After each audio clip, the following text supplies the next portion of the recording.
Hello and welcome to the chemistry class once again. Let us study a few reactions of alcohol today.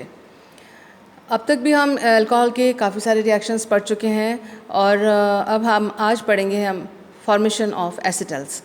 Acetal important क्यों है आगे आगे देखते जाएंगे, लेकिन पहले देखते हैं कि एसिटल है क्या. An acetal has 2 OR groups attached to the same carbon. Acetal में एक ही कार्बन पर 2 OR समूह जुड़े हुए होते हैं, बॉन्डेड होते हैं. Alcohols added to aldehyde or ketone in the presence of a small amount of gaseous HCl to yield hemiacetal. तो अल्कोहल्स जो है वो एल्डिहाइड या कीटोन के साथ ऐड होते हैं थोड़ा सा, बहुत थोड़ी मात्रा में गैसीय HCl की उपस्थिति में, और वो हेमीएसिटल देते हैं. हेमीएसिटल फॉर्मेशन मैंने इससे पहले वाला जो वीडियो है आपको समझाया था. और ये जो हेमीएसिटल है वो आइसोलेबल या उसको आइसोलेट आसानी से नहीं किया जा सकता है, लेकिन ये hemiacetal reacts with second molecule of alcohol to produce an acetal और कीटल. ये जो हेमीएसिटल है वो एक और अल्कोहल मॉलिक्यूल के साथ रिएक्ट करता है जिससे वो एसिटल या कीटल देता है.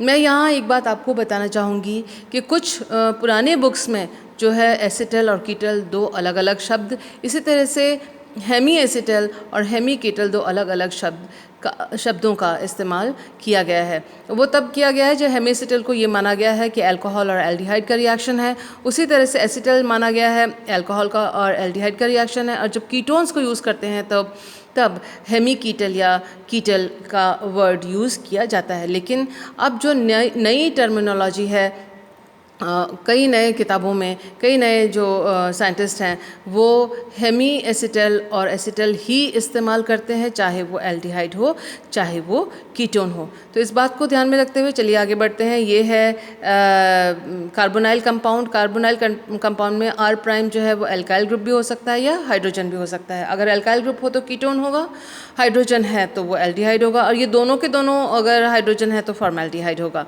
ये आपको मालूम है.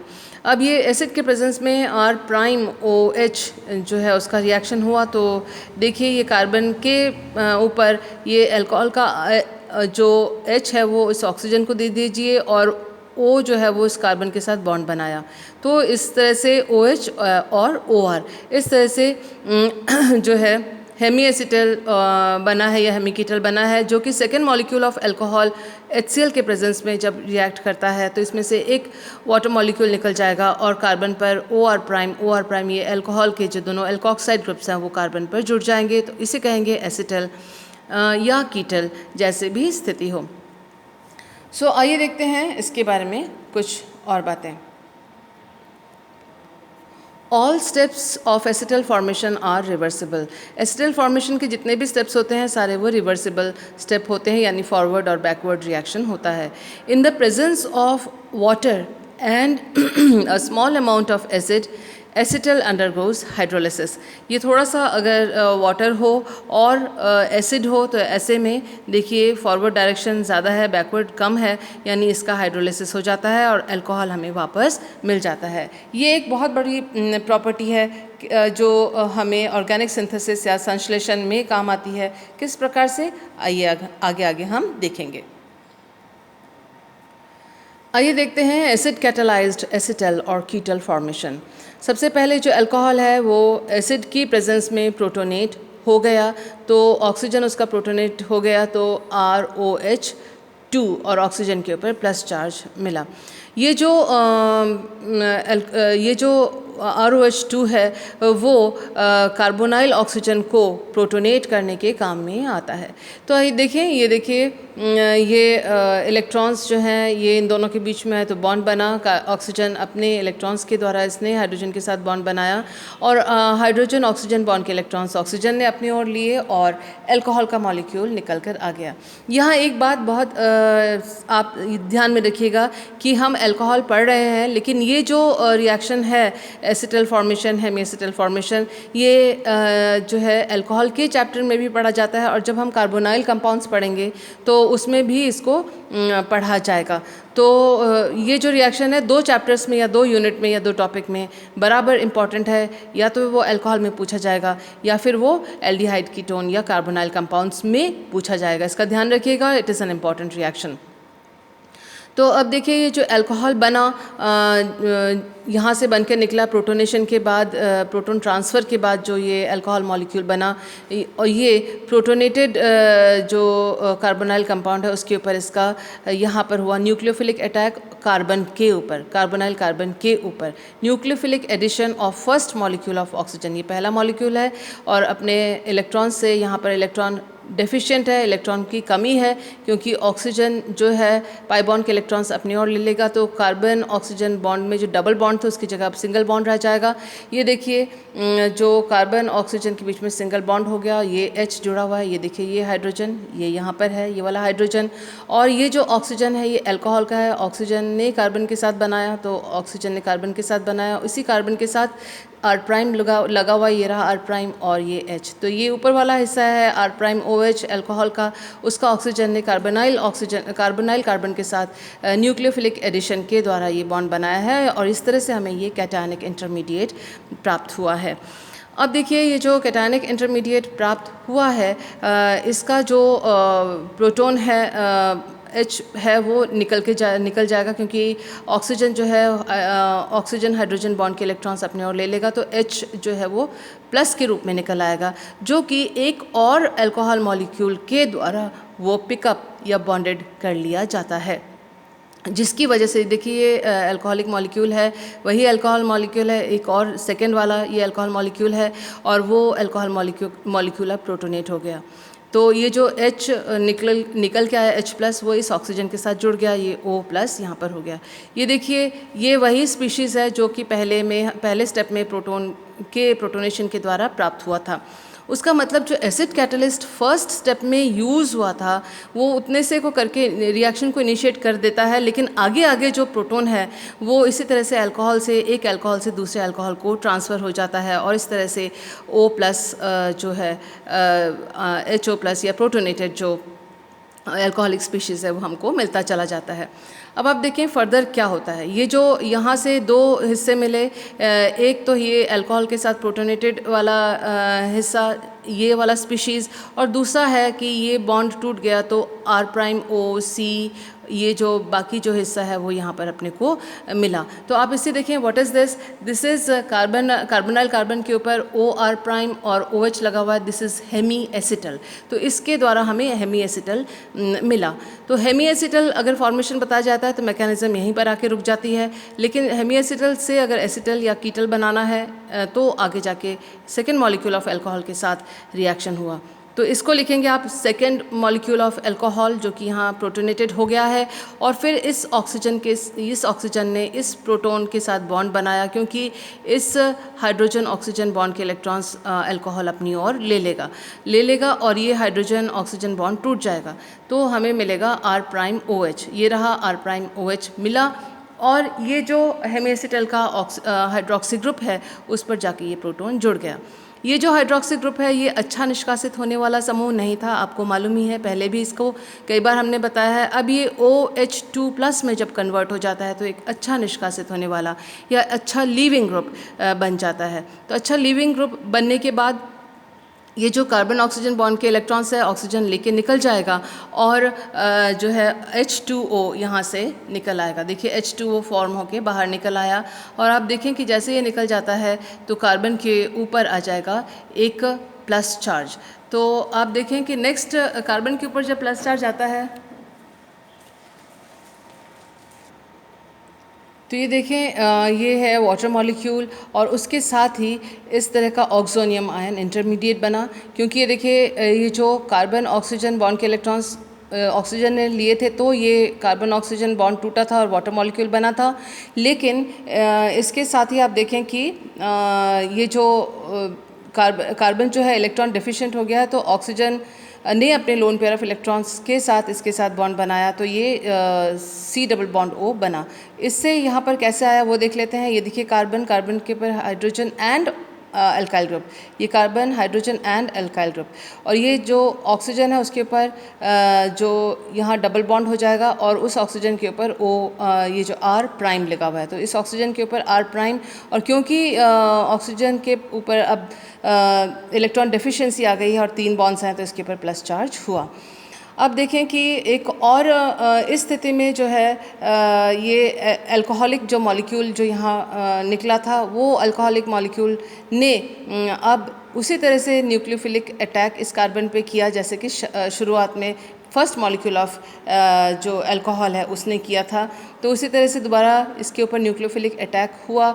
ये बॉन्ड के इलेक्ट्रॉन्स कार्बन ऑक्सीजन के ऊपर शिफ्ट हुए तो ऑक्सीजन दोबारा न्यूट्रल हो गया, ये देखिए OR प्राइम। लेकिन क्योंकि इस ऑक्सीजन ने यहाँ पर कार्बन पर बॉन्ड बनाया है तो ऑक्सीजन के ऊपर हो गया प्लस चार्ज। तो ये जो अल्कोहल अब नया जुड़ा हुआ है जो यहाँ से मिला है वही यहाँ पर है, और ये जो है वो इधर यहाँ पर जुड़ गया है। तो ये है सेकेंड अल्कोहलिक मॉलिक्यूल और इसके ऊपर ऑक्सीजन के ऊपर हो गया प्लस चार्ज।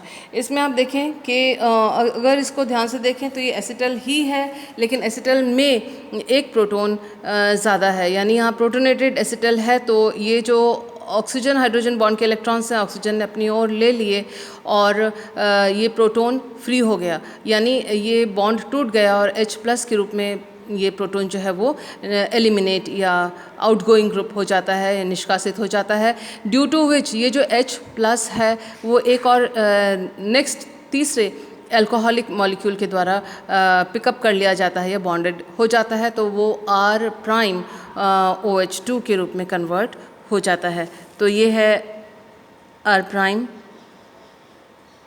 सो R प्राइम OH दोबारा आपको यहाँ पर मिल गया।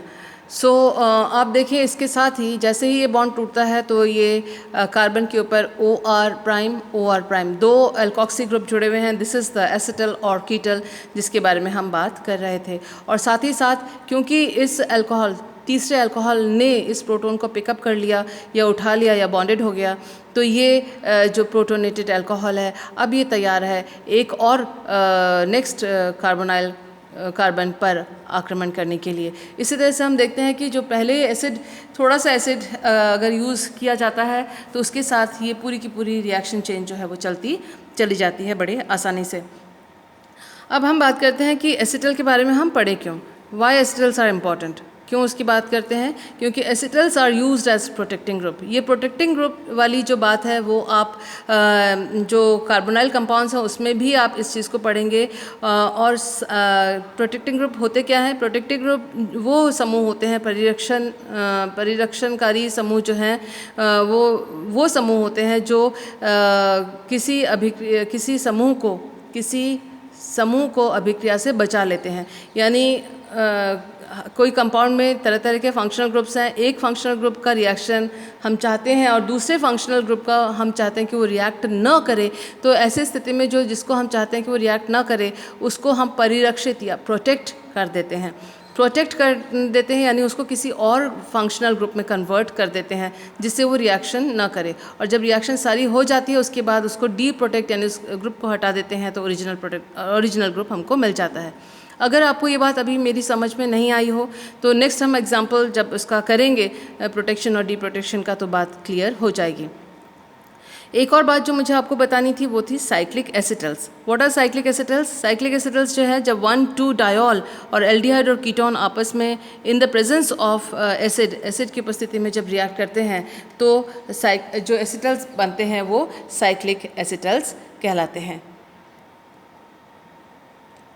ये देखिए ये है 1,2 डायोल, ये पहला कार्बन, ये दूसरा कार्बन, पहले कार्बन पे OH, दूसरे कार्बन पे OH। अगर इसको एक्सेस में लिया जाए और इस कार्बोनाइल कंपाउंड के साथ एसिड के प्रेजेंस में रिएक्ट करवा दिया जाए तो इस तरह का ये 2 डायोल हैं और इस तरह का जो ये डायोल के ऑक्सीजन देखो CH2 ये रहा CH2 ये O और ये O, CH2O। तो ये अल्कोहलिक पोर्शन है। एक साइड पहले इसके साथ कार्बोनाइल के साथ अटैक किया और दूसरा जो है दूसरे दूसरी बार उसने कार्बोनाइल ऑक्सीजन पर अटैक किया। आपने देखा है अभी अभी कि एक एसिटल को बनाने के लिए कार्बोनाइल कंपाउंड पर 2 अल्कोहलिक ग्रुप्स का अटैक होता है। तो ये दोनों के दोनों अल्कोहलिक ग्रुप्स क्योंकि एक ही मॉलिक्यूल में है, इसीलिए एक चक्रीय यौगिक या cyclic acetal cyclic compound as a result of acetal formation हमको मिलता है। Acetals are used as protecting groups because acetal को प्रोटेक्टिंग समूह के परिरक्षणकारी समूह के तरह से यूज़ किया जाता है क्योंकि number 1 they are stable in basic solution. जो एसिटल है वो या कोई भी प्रोटेक्टिव ग्रुप है या प्रोटेक्टिंग ग्रुप है वो किसी न किसी मीडियम में स्टेबल होना चाहिए, कहीं ना कहीं तो उसका रिएक्शन नहीं होना चाहिए, तभी वो किसी और को प्रोटेक्ट कर सकता है। तो वो ये जो एसिटल्स हैं वो बेसिक मीडियम में बेसिक सॉल्यूशन में स्टेबल हैं, यानी रिएक्ट नहीं करते।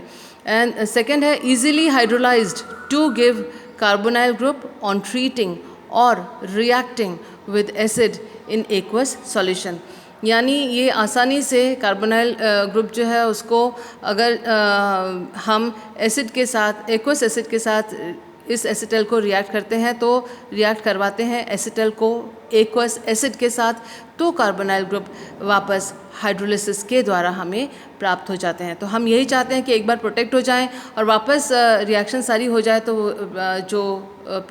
जो ग्रुप है जिसको प्रोटेक्शन किया है वो हमें वापस मिल जाए। तो ये देखिए ये साइक्लिक एसिटल जो वहाँ से लिया था हमने वही एग्जांपल यहाँ पर है और इसका वाटर के साथ रिएक्शन करवाया और थोड़े से एसिड के प्रेजेंस में वापस हाइड्रोलिसिस के द्वारा वही 1,2-डायोल और इस तरह से कार्बोनाइल जो कंपाउंड है वो प्राप्त हो गया। अब हम देखते हैं जो मैंने आपको बताया था कि एक अच्छा सा उदाहरण प्रोटेक्टिंग ग्रुप का, और जो कि एग्जामिनेशन में भी ये पूछा जाता है कि एसिटल्स को प्रोटेक्टिंग ग्रुप के हिसाब से कैसे यूज़ कर सकते हैं, उसका शॉर्ट नोट बताइए या उदाहरण सहित या एग्जाम्पल के साथ बताइए, या ये तो दोनों ही जगह पे पूछा जा सकता है, अल्कोहल या कार्बोनाइल कंपाउंड पे। So let us see this example and understand.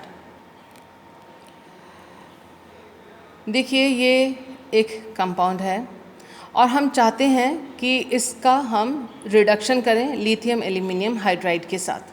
अगर लिथियम एल्यूमिनियम हाइड्राइड के साथ रिडक्शन करें और हाइड्रोलिसिस करें, रिडक्शन और हाइड्रोलिसिस के बाद हम जानते हैं कि लिथियम एल्यूमिनियम हाइड्राइड C+O को जो है CHOH में परिवर्तित कर देता है और एस्टर है तो ये वाला जो ग्रुप है वो निकल के चला जाएगा। तो C+O इस कंपाउंड में 2 जगह है, यहाँ तो एक जो साइक्लोपेंटेनोन के हिसाब से यहाँ पर इस रिंग के अंदर है और एक यहाँ पर एस्टर ग्रुप के हिसाब से यहाँ पर रिंग के बाहर है।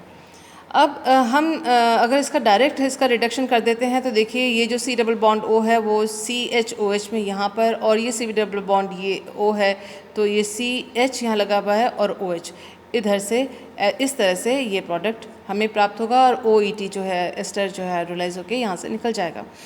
तो ये देखिए ये अनडिज़ायर्ड प्रोडक्ट है, ये यानी अनिच्छित उत्पाद है, इसकी हम इच्छा नहीं करते लेकिन ये बनेगा। हम चाहते हैं कि ये O तो रह जाए लेकिन इसका रिडक्शन हो जाए, लेकिन ये कैसे संभव है कि हम लिथियम एल्यूमिनियम हाइड्राइड को यूज़ भी करेंगे और एक कीटो ग्रुप तो एक कार्बोनाइल ग्रुप तो रिएक्ट न करे और दूसरा कार्बोनाइल ग्रुप रिएक्ट कर जाए। तो ऐसे स्थिति में हम यूज़ करेंगे प्रोटेक्टिव ग्रुप, प्रोटेक्शन करेंगे और यहाँ पर हम यूज़ करेंगे 1,2-डायोल का, और ये जो कार्बोनाइल ग्रुप है वो इस तरह से साइक्लिक एसिटल में हमने इसका को कन्वर्ट कर दिया।